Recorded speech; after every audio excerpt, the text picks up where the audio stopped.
Thanks for watching tonight. The hateful rhetoric coming from righty media is prompting violence, no matter how much folks like the drugster try to deny it. Yesterday, the FBI arrested a California man for making dozens of threatening phone calls to House Speaker Nancy Pelosi.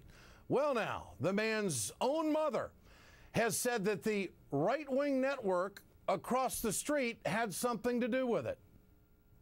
Greg frequently gets in with a group of people that have really radical ideas, and apparently I would say this must be another one that somehow he's gotten onto, either by, I say, Fox News or all of those that are really radical, and that's where he comes from. That's just mom talking. Joining me now is Eric Burns, who's the president of Media Matters for America. Mr. Burns, good to have you with us tonight. Is that a stretch? And is that a stretch to think that righty media would incite people to go out and do stuff like this? No, it's absolutely not a stretch, Ed. This is what we see from Fox News, from the media elites and the right-wing media infrastructure who profit from this kind of talk every day. And I think that this gentleman's mom is drawing that direct connection that I think most Americans know is there. This kind of violent speech that we see on a daily basis on Fox does not happen in a vacuum. Last year on his show, Glenn Beck, 200 episodes, as I said before in this program, 173 episodes he talked about revolution.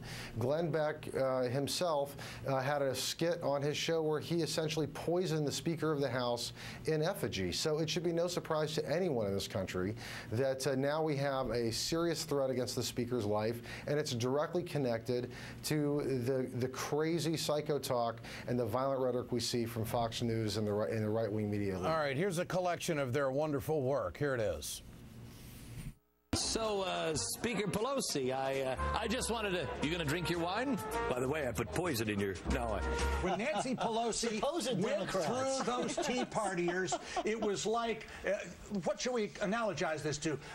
The march through Skokie, Illinois by the Nazis? It was deliberately provocative. They wanted a reaction. This woman could lose a game of tic-tac-toe to an amoeba, for God's sakes. Look at her. She's sub-reptilian. The government is full of vampires, and they are trying to suck the lifeblood out of the economy. You drive a stake through the heart of the bloodsuckers. Well, I don't think he likes Democrats or liberals or anybody in Washington that has any control at all when it comes to making laws. He said he's going to be a progressive hunter until the day he dies, Ed. But, you know, the real issue here is the Department of Homeland Security last year released a report saying that domestic terrorism is the greatest threat to national security that we face. And, you know, folks in the conservative media elite, and this is just a fact, you know, we've had threats on both, leadership from both the Republican and the Democratic side. But this kind of talk is coming, from the vast majority of it, from Fox News, from the Tea Parties that they sponsor, from Rush Limbaugh, from the folks in the right-wing media elite. That's a fact. It can't be argued. It can't be denied. There's a real human cost here.